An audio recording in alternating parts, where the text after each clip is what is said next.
7 de la mañana, 28 minutos. Seguimos a esta hora con mucho más aquí en Noticias Caracol.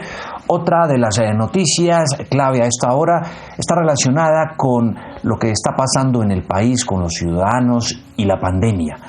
¿Qué impacto ha tenido esto en la vida de miles y miles de colombianos, en sus quehaceres diarios, en su actividad económica, familiar?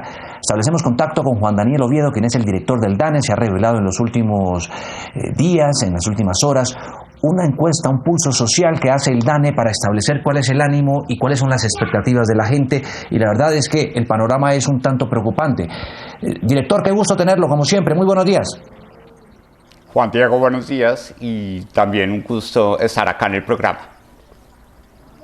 Hablemos de lo que muestra esta encuesta. La gente hoy ¿está optimista, negativa, pesimista frente a lo que está pasando según estos datos?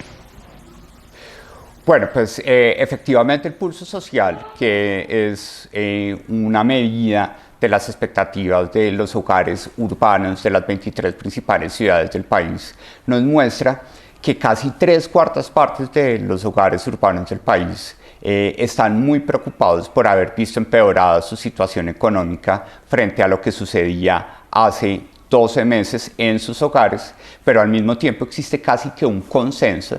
El 91% de los hogares considera que la situación económica del país empeoró significativamente frente a lo que sucedía hace 12 meses. Esas mayorías contundentes que señalan un pesimismo que también se manifiesta con el empeoramiento de la situación laboral, en donde el 74% considera que los próximos 12 meses, a pesar de que estamos mal en este momento, las cosas van a seguir empeorando.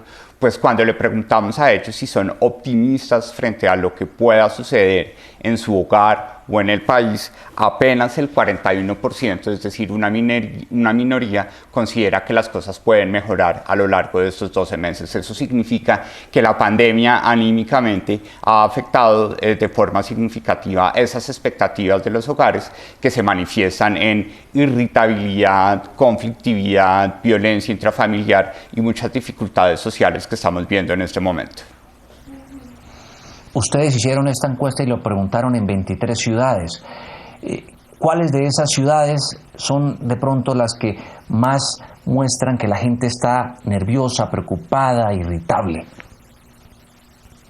Bueno, una forma indirecta de poder hacer esa desagregación es cuando le preguntamos a las mujeres si están dispuestas a salir solas en la noche en el momento de esas semanas de pandemia. Y ahí aproximadamente el 44% de las mujeres en todo el país dijeron que no estaban dispuestas a salir solas en la noche por esa percepción de inseguridad, y destacan ciudades como Tunja y Florencia, en donde casi el 80% de las mujeres dice que no sale de noche sola a la calle, mientras que en otras ciudades como Barranquilla y Cali tenemos prevalencias por debajo del 30%. Esta situación ha impactado duramente la economía familiar. La gente ha tenido que renunciar, reducir lo que come diariamente por lo que está ocurriendo en nuestro país con la pandemia. Exactamente, Juan Diego, y efectivamente los hogares nos dicen, el 86% de ellos nos dicen que hoy ven más dificultades incluso para adquirir artículos de primera necesidad como ropa, alimentos y vestuario. Solo el 10% considera que frente a una posible mejoría de la economía en los próximos 12 meses va a salir de vacaciones.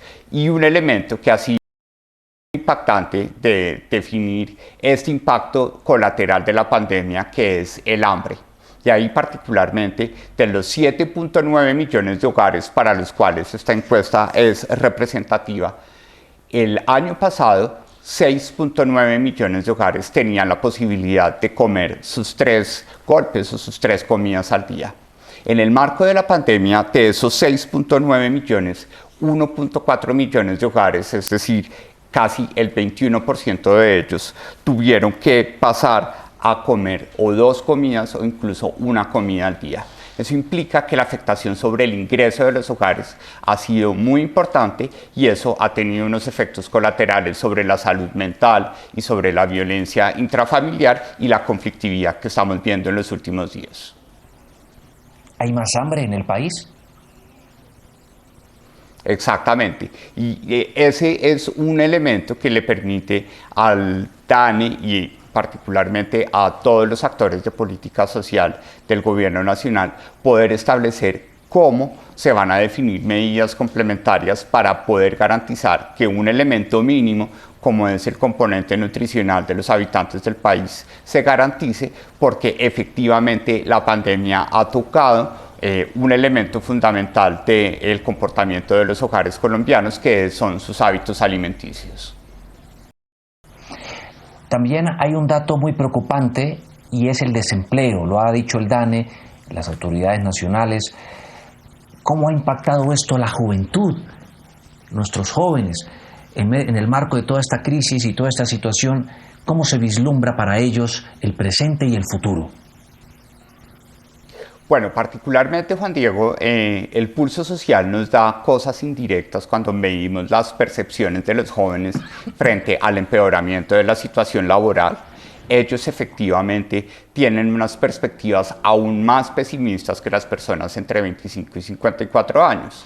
Pero cuando ya vamos a los datos duros, nos salimos del pulso social y entramos a las encuestas de mercado laboral, pues tristemente tuvimos que reportar la semana pasada que la tasa de desempleo juvenil llegó a estar muy cerca del 30%, el 29.7%, pero lo más grave es que para las jóvenes entre 14 y 28 años, esa tasa de desempleo es de casi del 38%. Y adicionalmente, esto se suma a un 33% de jóvenes, tanto hombres como mujeres, que no están ni estudiando ni tampoco están ejerciendo una actividad laboral en el país. Entonces, esto lo que demuestra es que además del problema que veníamos cargando de desempleo juvenil, por la falta de alineación entre lo que están estudiando los jóvenes y lo que necesita el mercado laboral, ahora en la medida en que casi 2/3 partes de ellos trabajan en actividades de comercio, de salud, de educación y de manufactura que han sido altamente afectadas por la pandemia, pues hemos tenido una afectación muy importante a las dinámicas laborales de los jóvenes, así como hemos hecho visible las dinámicas laborales de las mujeres, cómo se han debilitado en el marco de la pandemia. Eso le quería preguntar. Los números negativos muestran también un preocupante panorama frente al rol de la mujer en nuestro país. Exactamente, y precisamente la pandemia lo que ha visibilizado, Juan Diego, es que pues, las mujeres trabajan 4 horas más al día en promedio en Colombia haciendo tareas domésticas no remuneradas, es decir, cocinando, supervisando el cuidado de los hijos, trabajan 4 horas más al día que los hombres, y eso automáticamente las hace más vulnerables para poder participar dentro del mercado laboral, en donde hay unas brechas muy importantes, y vemos cómo la tasa de desempleo, que para julio era del 20%, para las mujeres era de casi 26-27%, mientras que para los hombres era apenas del 16%. Y eso se suma a que, a pesar de que las mujeres tienen menos tiempo para trabajar en el mercado laboral, existe una alta concentración de 2/3 partes de las mujeres que trabajan en el país en actividades asociadas con el comercio, con los hoteles, con los restaurantes, con la salud, la educación y el servicio doméstico, que fue una de las actividades que son más vulnerables desde el punto de vista de los salarios con los cuales se remunera estas tareas, pero que en el marco del confinamiento, pues todos los hogares tuvieron que suspender drásticamente la tercerización de esos servicios domésticos o de cuidado al interior del hogar, que cierra la historia con un 44% de mujeres jefes de hogar diciendo que se sienten sobrecargadas, además de que trabajan 4 horas más que los hombres al día en trabajo doméstico. El 44% de ellas se sienten aún más sobrecargadas en el marco de la pandemia en el ejercicio de estas tareas domésticas. Es Juan Daniel Oviedo, quien es el director del DANE, el Departamento de Estadística del Estado, el gobierno que mide justamente eso, lo que está estadísticamente sintiendo, viviendo nuestro país, toda esta difícil situación. Director, como siempre, es un placer tenerlo en contacto aquí en Noticias Caracol para analizar toda esta situación de Colombia. Un abrazo, feliz viernes. Juan Diego, muchas gracias y un saludo.